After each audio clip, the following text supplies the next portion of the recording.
Hello everyone, I am Mariah Carmela A. Mosqueda, and today I will be discussing the procedures of selection, adaptation, and evaluation of instructional materials.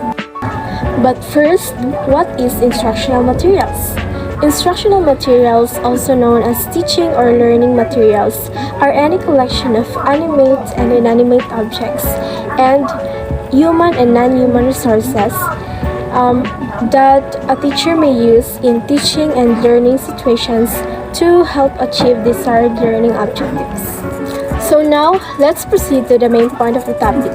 There are guidelines of selecting instructional materials, and that should be appropriate for the age, emotional and social development, and ability level of the students for whom the materials are selected.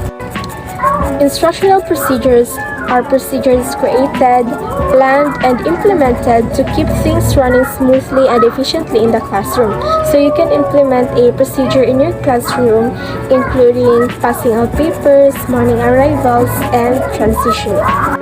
In adapting materials, adaptation is a process subsequent to and dependent on adaptation. Adaptation is concerned with whole course books, while adaptation concerns the parts that make up that whole. The procedures of adapting materials include adding, deleting, modifying, simplifying, and reordering. So, adding means materials are supplemented by putting more into them while thinking the practical effect on time allocation. Deleting or omitting, the teachers can do this in the situations as follows. First, the students' pronunciation exercises on minimal pairs contain too much general material. Second, some of the language functions presented in a communicative course book are unlikely to be required by learners who will probably not use their English in the target language environment. The third one is modifying. Modifying is divided into two parts, rewriting and restructuring. To make it short, rewriting relates activities more closely to students' own backgrounds and interests, while restructuring refers to a modality change. So the fourth one is simplifying. Simplifying refers to make the elements of a language course easier to see how different parts fit together. Lastly, reordering. Reordering refers to the possibility of putting the parts of a course book in a different order.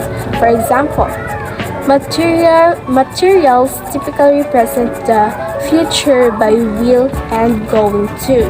However, for many learners, certainly at the intermediate level and above, it is helpful to show the relationship between time, reference, and grammatical tense in an appropriate way. In evaluating materials, it is a procedure that involves measuring the value or potential value of a set of learning materials. In evaluating process, it can be examined by two evaluations, external evaluation and internal evaluation. So what are the difference between external evaluation and internal evaluation? So external evaluation aims to examine the organization of the materials as stated explicitly by the author or publisher by looking at the description or the claims made on the cover of the teacher's or student's book, and the introduction also table of contents that should enable the evaluation to assess. For example, engaging topics motivate students and offer greater personalization. So, internal evaluation is to analyze the extent to which the aforementioned factors in the external evaluation stage match up with the internal consistency and organization of the materials as stated by the author or publisher. So, the factors to make an overall evaluations as to the suitability of the materials as follows. First, the usability factor. The ability factor, the adaptability factor, and the flexibility factor. So, that's all for today. Thank you for listening. I hope you learned something from me about a certain topic. Have a nice day.